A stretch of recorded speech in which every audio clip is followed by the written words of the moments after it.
Shalom, queridos, shalom, meus irmãos, shalom, meus queridos irmãos.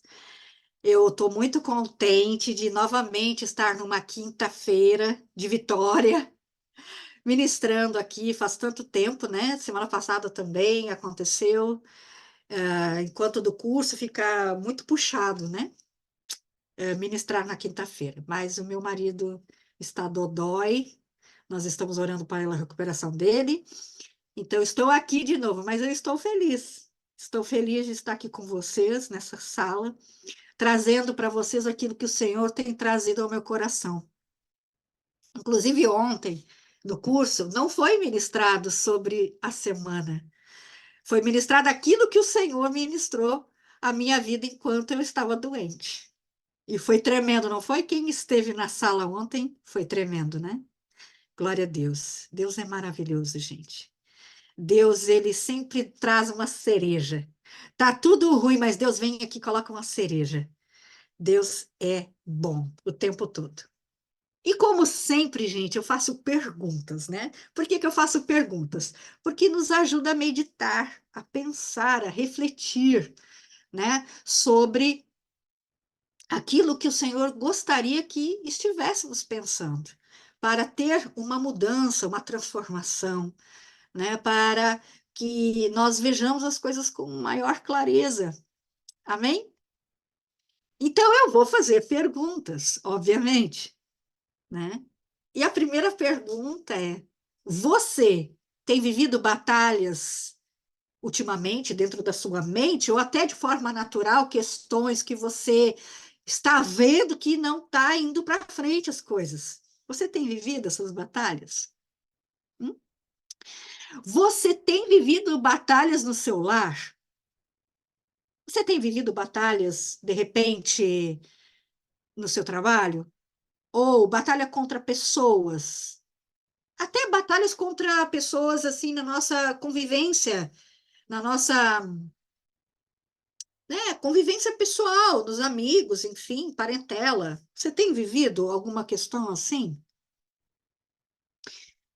E você tem o desejo de responder essas ofensas? Tem tido esse desejo de esganar, assim, dizer, para, você tem tido esses desejos? E você tem respondido essas ofensas? Como é que você tem feito? Como é que está acontecendo? O que está rolando aí com vocês? Queridos, o meu nome é Fabiana Padilha. Eu sou uma filha de Deus. Eu sou amada por Ele. Eu sou muito amada por Ele. Muito. Tanto que Ele me tirou de um charco de lodo e me colocou sobre a rocha. E hoje eu posso estar aqui, junto de vocês, povo eleito, separado de Deus. Estar junto de vocês, impartindo com vocês aquilo que o Senhor trouxe para mim, aquilo que Ele me mostrou para que eu seja curada e trazer para vocês para que também sejam edificados. Eu sou casada com o Rony Padilha e eu sou mãe de três, mas agora eu sou mãe de cinco, porque eu tenho um genro e uma nora. E eu faço parte do Tropa de Elite de Jesus. Venha fazer parte desse ministério com compromisso com a verdade. Amém? Queridos, abram comigo as escrituras no livro de 2 Samuel, capítulo 11, versículo é o primeiro. 2 Samuel, capítulo 11, versículo primeiro. Amém? E este texto diz assim: na primavera, época em que os reis saíam para a guerra, Davi enviou para a batalha Joabe com seus oficiais e todo o exército de Israel. E eles derrotaram os amonitas e cercaram Rabá. Mas Davi permaneceu em Jerusalém. Eu vou abrir um parênteses aqui antes de começar a palavra. Época em que os reis saíam para a guerra. E Davi, que era rei, mandou Joabe. Ou seja, ele não saiu para a guerra, ou seja, ele descumpriu uma ordem, um edito do Eterno. Amém? Toda vez que nós fazemos algo que não é da vontade de Deus, ou nos omitimos de fazer algo da vontade de Deus, existem consequências. Amém? Fecha o parênteses aqui. Irmãos, nós já declaramos um sem número de vezes, não é verdade? Que Jerusalém é o relógio profético, não é verdade? A gente não diz isso, não, Jerusalém é o relógio profético, lá, lá, lá. Você já pensou sobre essa afirmação que você tem declarado? Você tem vivido isso na íntegra? Essas declarações que a sua boca tem produzido? Gente, talvez isso se tornou apenas uma declaração. Ah, Jerusalém é o relógio profético. Nós temos que olhar para Jerusalém. Nós temos que olhar para lá, para saber a movimentação espiritual da igreja. Mas, queridos, nós precisamos viver aquilo que falamos. Senão, nós somos papagaios. Apenas repetimos coisas. Concordam comigo? É isso? Se Jerusalém é o relógio profético, nós temos que entender a movimentação espiritual de lá e viver essa movimentação espiritual. Certo, tropa? Certo? Então, declaramos que Jerusalém, ele é o relógio profético para os cristãos. Então, entendemos que entrou a primavera espiritual. Amém? Porque Jerusalém está vivendo uma primavera. Então, para nós, é uma primavera espiritual. E com isso, gente, a guerra começou. Acabamos de ler o texto. Primavera, época em que os reis saíam para a batalha, para a guerra. Por essa razão, há uma atmosfera no ar de peleja, de batalha. Amém? Conseguem compreender o que significa a primavera espiritual? É isso mesmo. Vocês conseguem sentir essa atmosfera de batalha? Meu Deus, aqui em casa, gente, não tem nada que não seja batalha, gente. Mas glória a Deus por tudo, porque está escrito que em todas as coisas é bom para aqueles que amam a Deus. E em tudo nós temos que glorificar o Eterno. Amém? Então eu te glorifico, Eterno, pelas batalhas que tenho vivido. Amém? Glorifica o Eterno aí, cristão, pelas batalhas que você tem vivido. Bom, queridos. Amém. Glória a Deus. O inimigo também consegue sentir essa atmosfera, sabiam disso? Muito bem. Ele tem um faro incrível para toda a movimentação espiritual que acontece. O cristão pode, de repente, não estar atento às movimentações, mas Satanás está. Ah, ele está. E a guerra, queridos irmãos, nas Escrituras, servia para o quê? Para conquistar territórios. Conquistar territórios era para isso que a guerra servia. E também, queridos, para a defesa de territórios. Porque muitas vezes não era próprio Jerusalém que estava pelejando, mas iam pelejar contra Jerusalém. E eles tinham que defender o seu território. Muitas vezes, queridos irmãos, o próprio Senhor determinava que saíssem na peleja. Ele mesmo dizia: agora vocês vão sair na peleja. Certo? Abram comigo as escrituras em Números, capítulo 25, por favor. Números, capítulo 25, versículos 16 e 17. Gente, esse livro de Números, ele é uma estratégia de batalha. Todo ele. Leiam com um coração voltado para entendimento sobre batalha espiritual. Esse livro mostra isso nitidamente. Todos os capítulos vão entrando num somatório para instrução sobre batalha espiritual. Então, esse texto diz assim, ó, o Senhor disse a Moisés: tratem os midianitas como inimigos e matem-nos. Foi Deus que disse isso. Foi o Senhor que falou isso. Ou seja, ele convocou seu povo para estar na peleja.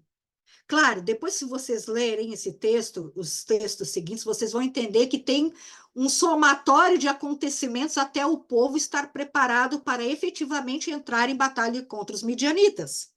Deus falou, mas preparou. Entendeu? Não saíram daquele jeito, eles foram preparados. A primavera é uma estação muito linda, gente. Não é verdade? Quem é que ama a primavera aqui? Eu amo, na verdade, mais outono, mas primavera é lindo, né? Primavera é lindo, é perfumado, tem cheio de cores, né? Tem passarinhos, é lindo, é uma diversidade de coisas que acontecem na primavera. É muito agradável a temperatura. Quer dizer, mais ou menos, né, gente? A gente está passando muito calor ainda. Mas a temperatura é assim da primavera. A gente gosta de ver o colorido, né? Certo? Mas, queridos, é liberado no mundo espiritual, anotem isso, uma espécie de encantamento. Sabia disso? Isso é espiritual. É liberado nesta época um encantamento para aqueles que não estão atentos, para aqueles que não têm discernimento, para aqueles que estão vivendo a vida, deixa a vida me levar, sabe? Assim, mas é liberado o encantamento nesta época. E o que é, Fabiana, este tal desse encantamento? O que significa isso, mulher? Me explica. Queridos, na primavera nós podemos ver todas as flores, olhar e admirar, e tá certo, a gente tem que fazer isso mesmo, porque isso é glorificar o Eterno, isso é adorar o Senhor, isso é contemplar. Quando você não está num estado de adoração, você contempla. Nós ficamos num estado de contemplação. Quando vocês olham uma montanha que vocês acham bonita, você fica um pouquinho olhando, você está contemplando e você está adorando o Senhor. E agora eu digo alguma coisa para vocês de uma forma muito prática. Quando vocês fizerem isso, vocês digam assim: glorificado seja teu nome eterno, para que vocês não fiquem desavisados. Amém?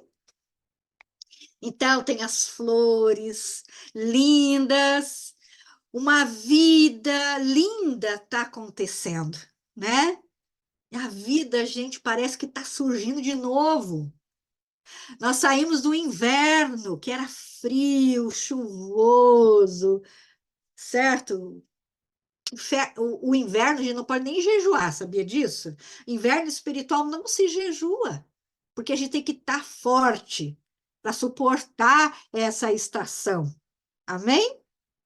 Então, a primavera é como o quê? A vida está surgindo e nós, sim, podemos ficar distraídos com o novo acontecendo, com as flores, com perfume. Então, é muito provável que a gente possa cair nas armadilhas de Satanás e dar início, presta atenção, a pelejas que não era para acontecer. Entenderam? Nós podemos dar início a batalhas que não eram as batalhas que nós deveríamos tratar.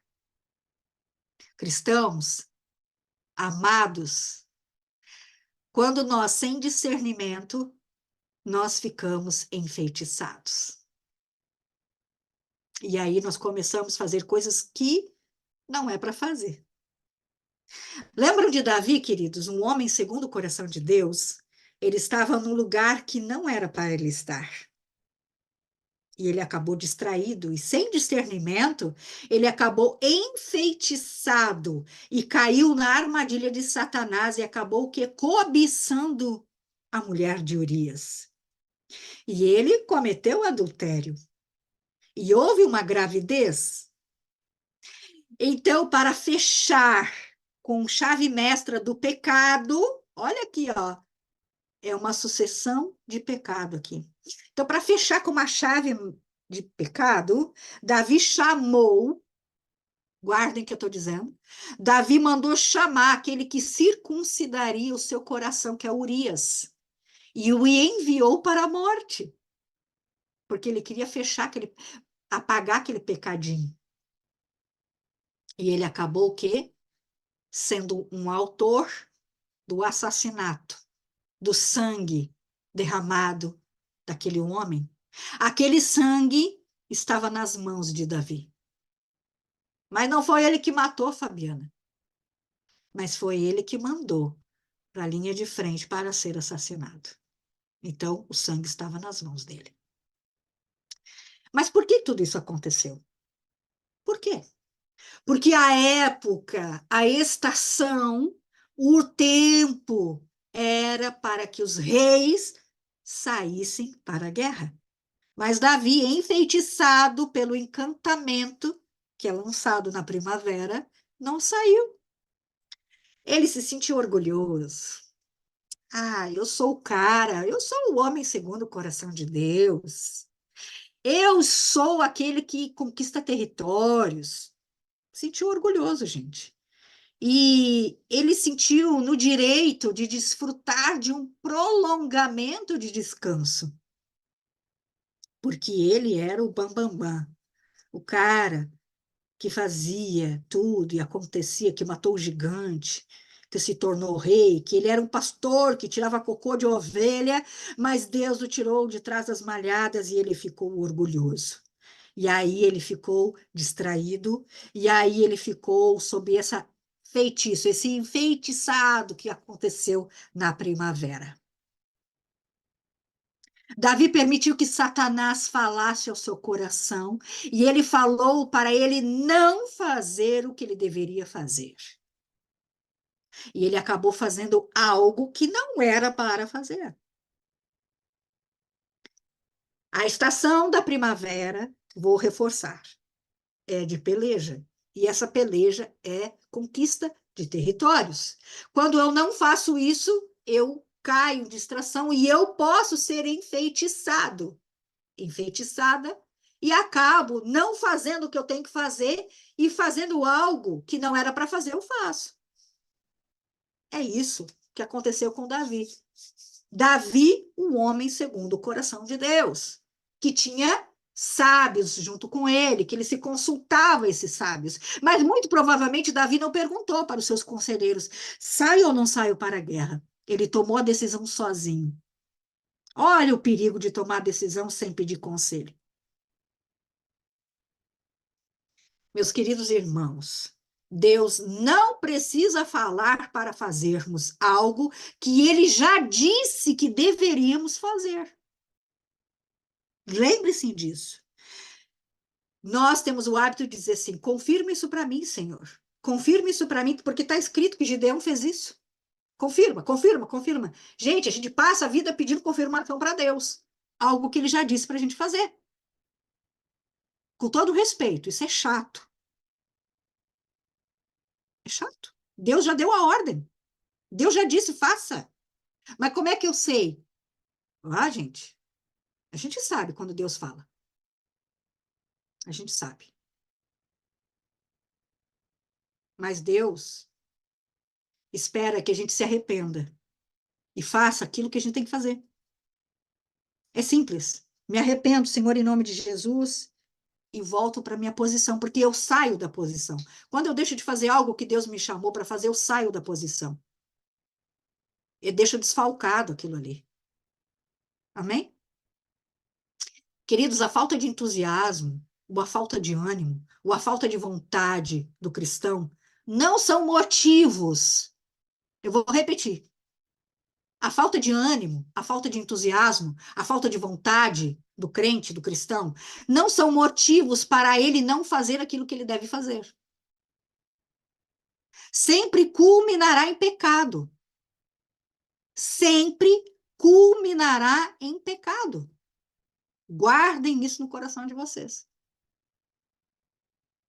Fazer a vontade de Deus não tem nada a ver com a nossa vontade ou com a nossa ótica sobre as coisas que conseguimos ver ou não conseguimos ver. Porque nós nunca vamos conseguir ver tudo como um todo, gente. Porque nós estamos aqui. E a partir daqui eu consigo ver. Amém? Vocês estão me vendo. e eu estou vendo vocês. São óticas diferentes. E o Filho de Deus não consegue ver tudo como um todo, apenas Deus consegue. E quando nós saímos da posição que nós deveríamos estar, nós pecamos. Porque estamos o quê? Sozinhos, como lobos solitários. Nós pecamos. Queridos, Paulo disse assim, ó, nós vemos em parte, não é? Lembra do texto? Nós vemos em parte. Nós vemos em parte as coisas. E eu digo outra coisa para vocês neste momento. A vontade de Deus, ela é boa, agradável e perfeita. Ponto. Ah, não tem I mais C, ou exceção, ou salvo C. Não. A vontade de Deus é boa, agradável e perfeita. O mais C, ou exceto, ou salvo, é humano. Humano. A vontade de Deus para a nossa vida, ela é boa, agradável e perfeita, e sim pode ser difícil de fazer. Quando a gente aprendeu né, enfim, a vontade de Deus não traz peso. Gente, isso aí não é verdade, porque Jesus disse assim, ó, aquele que crê em mim, toma a sua cruz e me segue. Cruz fala do quê? De sacrifício, gente. Hello, sacrifício. Eu preciso me esforçar. A salvação, ela é um favor imerecido. Ponto. Basta eu ter fé. Mas o resto da minha vida eu preciso me esforçar. Eu preciso me esforçar. E eu tenho que me esforçar sempre, não quando eu tenho tempo disponível. É sempre. É isso. A nossa vontade, meus irmãos, ela é enganosa. E ela serve apenas para um prazer momentâneo. E eu vou repetir. A nossa vontade, ela é enganosa. E a nossa vontade, ela serve para satisfazer um prazer momentâneo. Saciar a nossa alma, queridos, é como saciar a fome de Satanás pelo pecado. Ou seja, não tem fim nunca. Se nós vamos fazer conforme a nossa vontade, a gente vai sempre fazer a nossa vontade e nunca vai parar. Porque nós estaremos o quê? Saciando um buraco sem fundo. É isso a vontade da nossa alma. Por que um viciado em drogas quer se drogar mais e mais e mais? Porque é insaciável. Quando nós fazemos a vontade de Deus, nós nos sentimos plenos, revigorados e queremos sempre fazer. Não como um buraco sem fundo, mas porque nos tornamos plenos. Amém? Queridas e queridos, Davi, na condição de rei, achou que poderia desfrutar de umas férias. Não, todo mundo vai para a batalha agora e eu vou descansar, porque eu sou o rei. Enquanto que o exército dele estava lá, aqui, ó, na peleja. Ah, eu vou descansar, que eu vou cometer os pecados aqui, tá tudo bem, porque eu sou um homem segundo o coração de Deus, e vou ficar aqui enquanto eles estão lá conquistando território ou defendendo o território. Ele foi vaidoso e presunçoso, e isso foi o início da queda dele. A vaidade e a presunção. Deixa que os outros façam aquilo que eu tenho que fazer. Isso é vaidade e presunção. Tudo pode piorar se não tratarmos os nossos achismos em relação ao que achamos que merecemos. Eu vou repetir.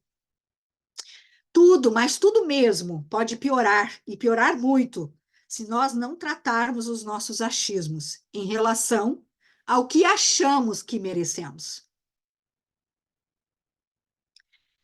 Na verdade, meus irmãos, nós não merecemos nada. Sinto dizer isso para vocês. Nada. Nós recebemos um favor imerecido. E estamos sendo convocados, queridos, olha a honra disso, de sermos participantes de uma obra grandiosa em favor do quê? De conquistar territórios para o Senhor. Mas nós não merecemos. Nós não merecemos, nós somos achados. Ele achou graça em nós, pecadores sujos, fedorento. Ele disse: vem cá comigo, sobe aqui, vem e vê. Eu quero fazer através de você, porque isso é a bondade maravilhosa de Deus. Ele chama, ele dá força, ele capacita, mas ele quer que você faça, ele quer que eu faça. Porque é assim que ele se move, através dos seus filhos. Mas nós não merecemos. Porque a cada 5 minutos a gente peca. Porque a cada 5 minutos a gente duvida de Deus. Porque a cada 5 minutos eu digo assim: Deus, por que que eu estou doente? Por que que eu estou sofrendo? Deus, por que está acontecendo isso comigo? Gente, por essa razão, o nosso ser deve ser totalmente grato e rendido ao Senhor e fazer o que Ele quer que façamos, pois apenas assim nós nos sentiremos plenos e satisfeitos, revigorados, alegres, como nunca antes. Todas as vezes, queridos, que caímos nas conquistas humanas ou mundanas, nós somos terrivelmente abatidos pela necessidade constante de obter mais e mais de coisas que não nos levarão para a eternidade. Tá, Fabiana, mas é errado eu querer ter uma casa confortável, um bom carro e ter uma vida melhor? É claro que não, gente. Eu não estou falando sobre isso. Errado é buscar só isso.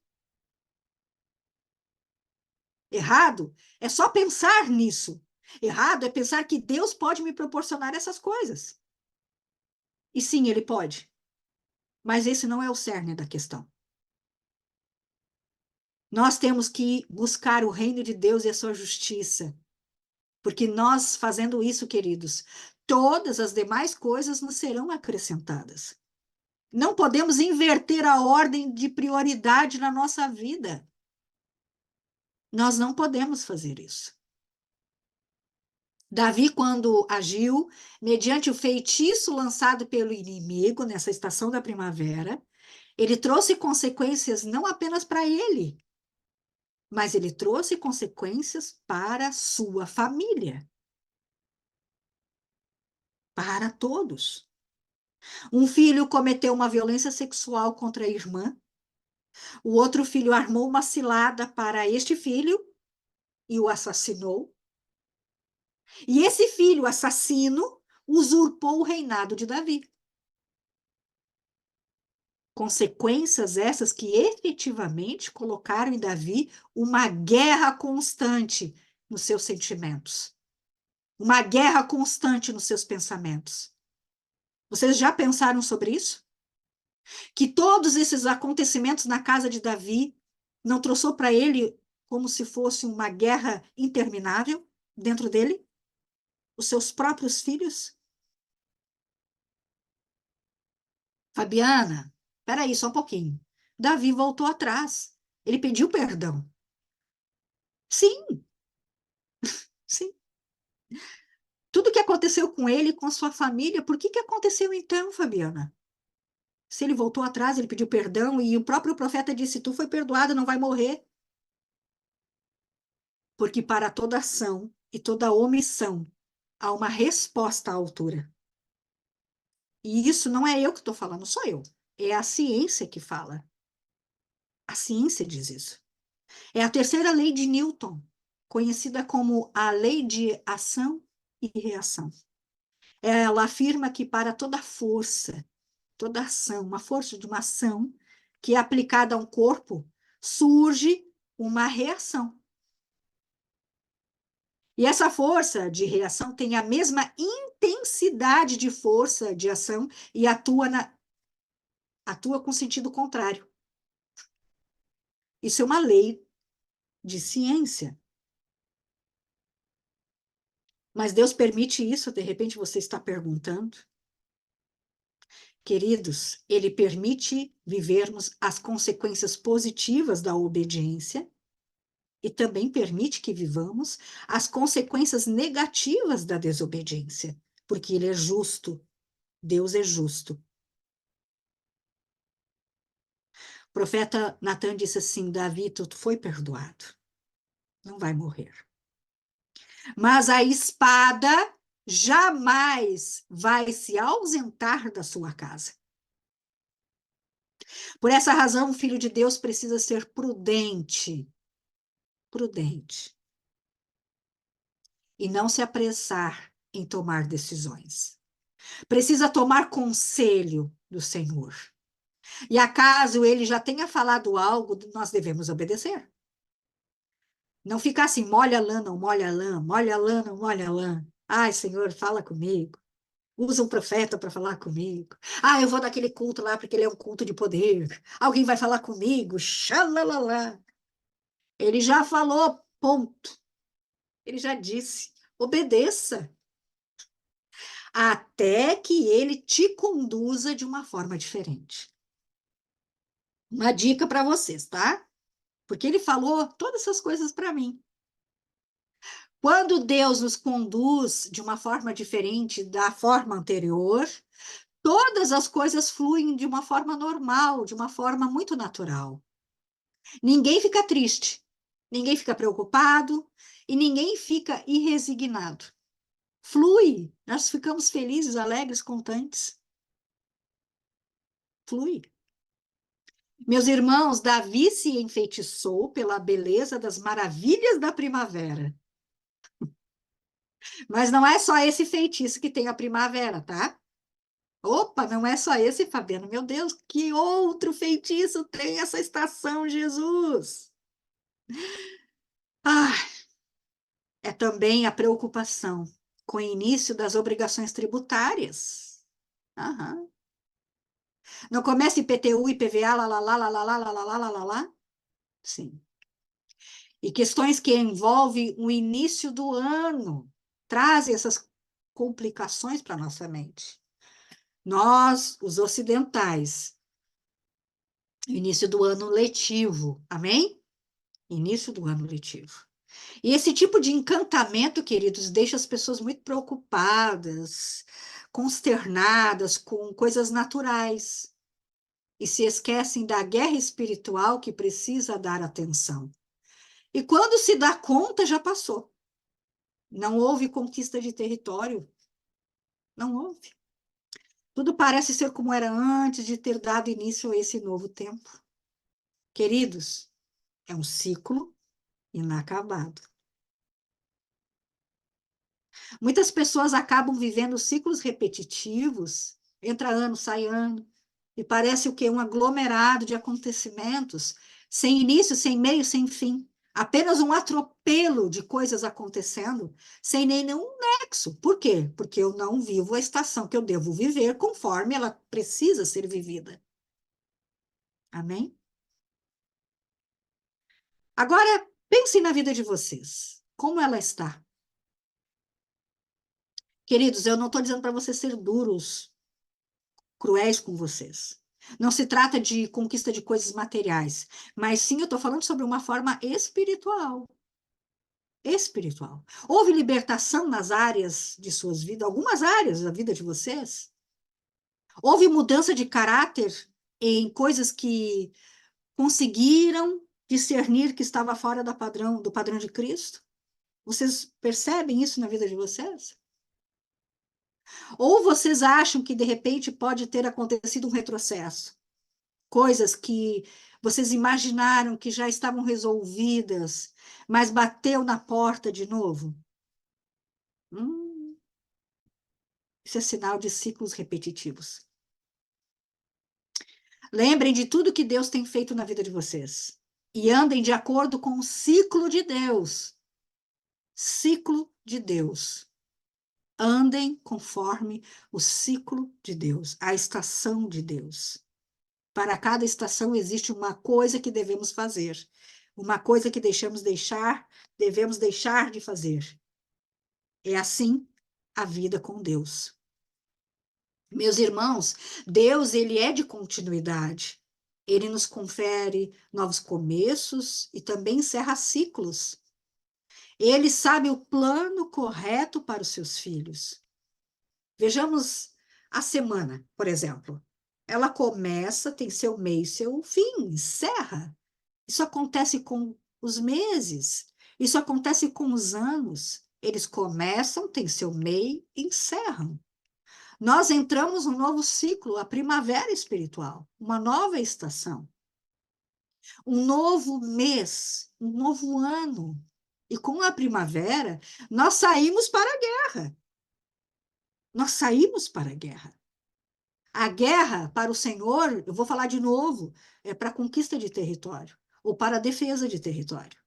Isso acontece, queridos, quando Deus está no comando das nossas vidas, quando vivemos os seus ciclos.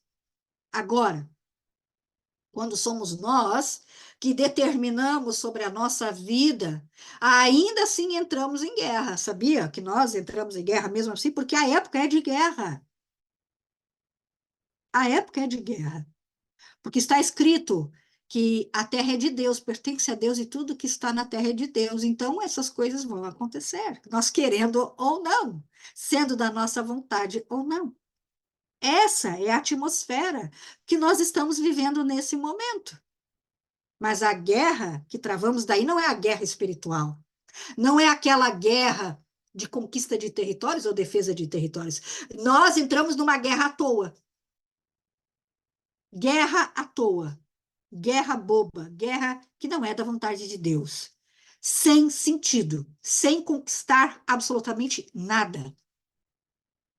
Acabamos fazendo guerra dentro de casa. Sabe, o filho entra de calçado sujo e daí acabou de varrer. Entrou com sapato sujo. Guerra. Guerra à toa. Ah, mas então eu não posso falar para ele que não pode entrar? Pode, sem fazer guerra. O nosso inimigo não é o nosso filho. A nossa inimizade não é contra carne e sangue. Aí você vocifera, você grita, você briga. O marido trata a esposa com aspereza, a distrata, a tratar sem amor, porque estava de repente se sentindo incomodado com algo e acabou agindo daquela maneira. A esposa foi explosiva com o marido, não tratou com respeito, não tratou com amor. Isso é guerra à toa. A guerra à toa é rapidez no julgamento, na condenação, na falta de compaixão, no senso altíssimo de justiça própria. Ai, estou ferida, estou magoada. Isso acontece comigo, gente. Isso acontece comigo. Porque eu estou ministrando para vocês é porque aconteceu comigo. E eu tenho propriedade para falar sobre isso. A guerra à toa é se achar injustiçado, ó, pobrezinho de mim, coitado de mim. É a falta ou inabilidade de perdoar. A guerra à toa tira o foco da conquista de território e coloca os olhos em questões absolutamente desnecessárias. A guerra à toa é pôr um limite na ajuda que uma pessoa precisa. É condicionar a pessoa que se ajuda a fazer o que se quer que ela faça, a mantendo presa, cativa, de uma forma indevida. A guerra à toa é decidir quem que eu vou ajudar. Não, eu decido quem eu vou ajudar. Na hora que eu posso ajudar. Isso é guerra à toa. Mateus capítulo 5, versículo 42. Anotem esse texto. Diz assim: dá a quem te pede, e não te desvie daquele que quiser lhe pedir emprestado. Provérbios capítulo 3, versículo 28. Anote esse texto. Provérbios 3, 28. Não diga ao seu próximo, volte depois. Amanhã darei isso a você, se você já tem o hoje. Tiago, capítulo 4, versículo 1. Anotem esse texto. De onde vêm as guerras e contendas que há entre vocês? Não vem das paixões que guerreiam dentro de vocês? Guerra à toa tira o foco da conquista do território e coloca em coisas sem nenhum sentido, irmãos, trazendo confusão, dor, mágoa, ofensa, tristeza. Que território ainda precisa ser conquistado na vida de vocês? De repente, o seu cônjuge, de repente, os seus filhos, de repente, os seus pais, o seu vizinho, o seu chefe, de repente, o seu bairro, a sua cidade, o seu estado, o seu país, as nações. Sempre há um território a ser conquistado até que tudo seja proclamado: o Senhor é Senhor de tudo. O que vocês estão deixando de lado para travar a sua guerra à toa? Meus irmãos, por sermos guerreiros, e nós somos guerreiros, não significa que nós precisamos estar fazendo guerra o tempo todo. Não significa que nós precisamos guerrear contra tudo e contra todos. Ser guerreiro é saber exatamente qual guerra tem que ser travada. Ser guerreiro significa saber o tempo oportuno para esta batalha. E eu faço uma pergunta para vocês. O espírito de vocês está em guerra neste momento? Se a resposta for sim, respira fundo agora. Puxa o ar, solta o ar. E se coloque num ambiente de paz imediatamente. Pois um filho de Deus somente pode ir à guerra para conquistar território ou defender território quando ele está em absoluta paz. Lembre-se disso. A guerra interior não toma conselho e acaba tomando decisões erradas, precipitadas. Meus irmãos, tomar conselho é bíblico. É bíblico. Os reis tinham conselheiros. Os sábios tomam conselhos. Tanto que as escrituras dizem: corrijam o sábio e ele vai te amar. Guardem esse texto, Provérbios, capítulo 9, versículo 9. Repreende o sábio e ele te amará. Dá instrução a um sábio e ele se fará mais sábio ainda. Ensina ao justo e ele crescerá em prudência. Outro texto, Provérbios 19, 20. Provérbios 19, 20. Escuta o conselho e aceita a correção, para que chegue a ser sábio. A guerra à toa não conquista novos territórios e faz perder territórios que já haviam sido conquistados. Ah, Fabiana, como assim? Perder territórios, já vimos. O fato de fazer guerra à toa não deixa a gente agir de forma sábia e a gente não avança. Perder territórios que a gente já tinha conquistado. Vamos abrir lá comigo, eu faço questão que vocês abram, por favor. 1 Samuel, capítulo 4, versículos 7 a 11. 1 Samuel, capítulo 4, versículos 7 a 11.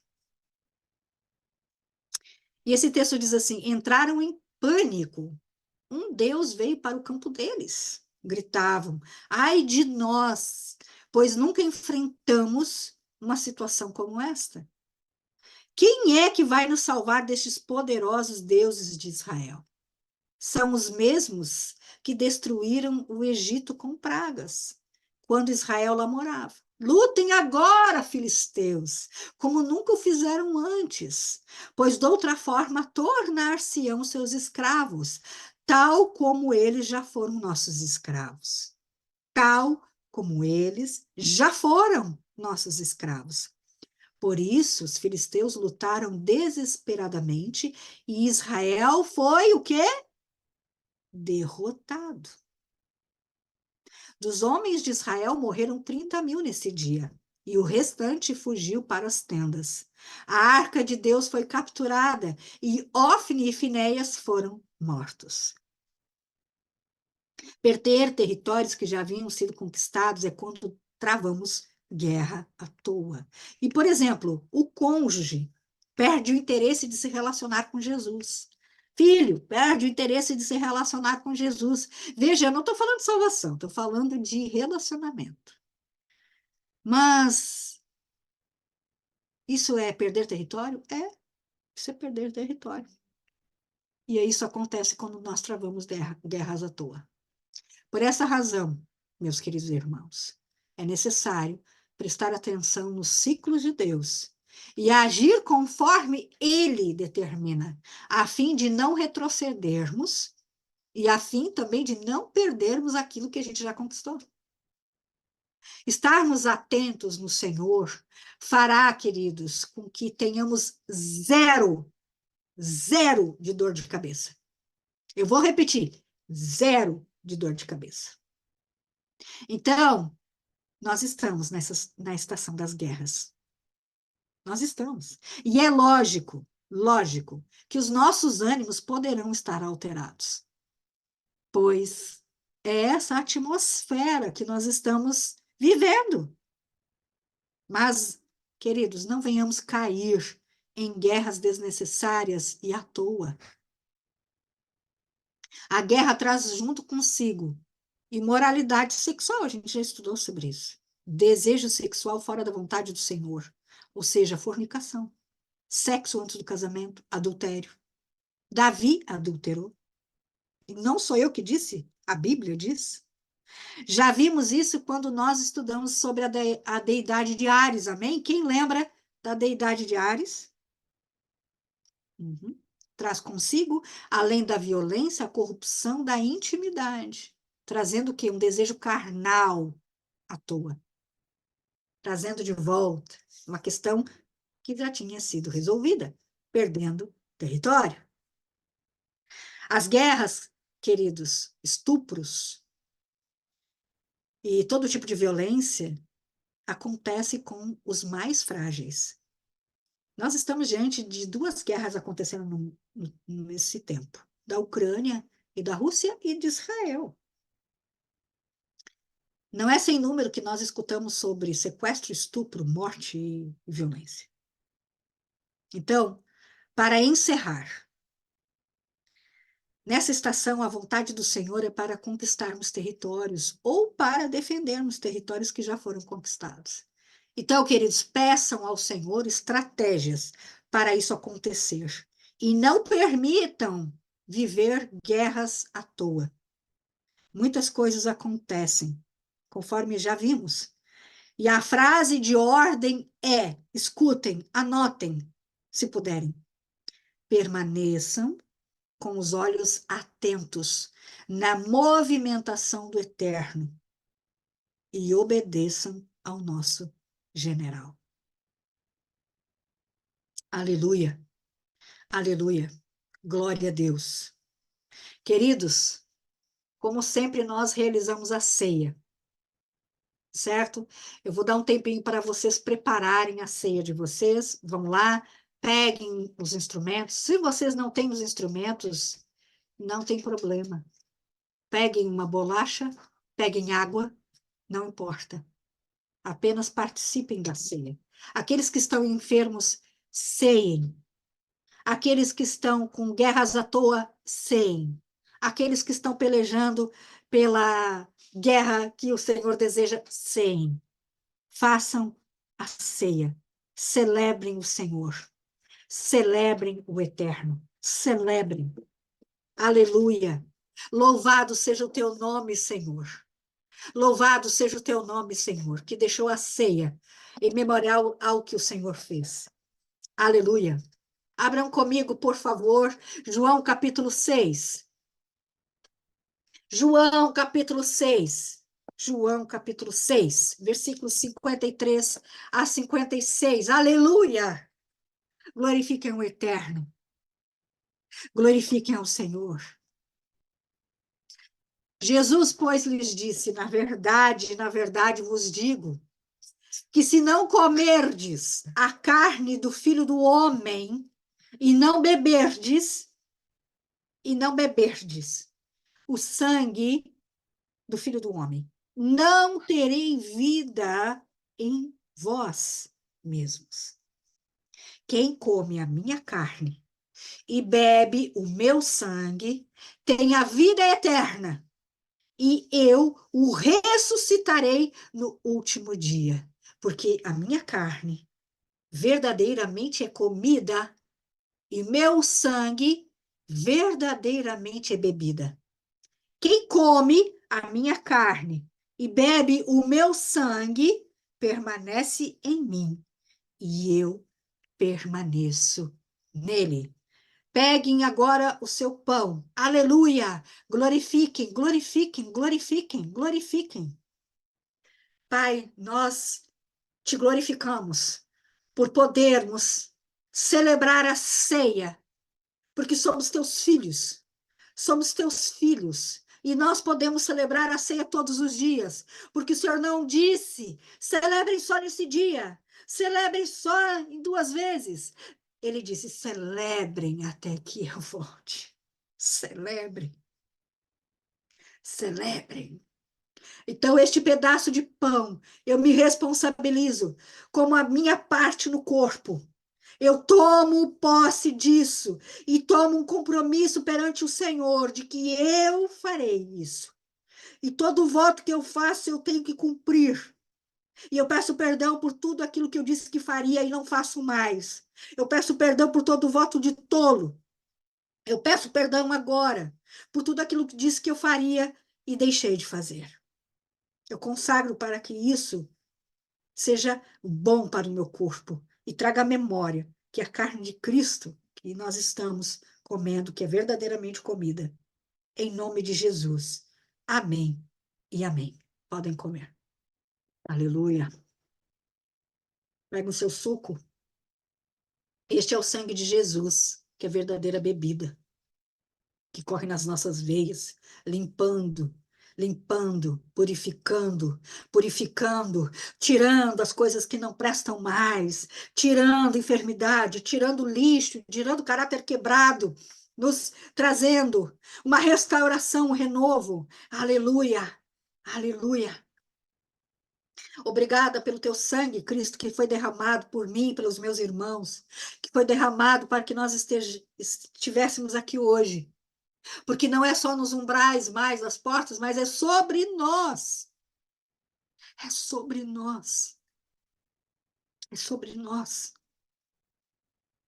Lembrando que nós estamos junto com o Senhor nas regiões celestiais, acima do principado, potestades, hostes e dominações. É este lugar que nós estamos.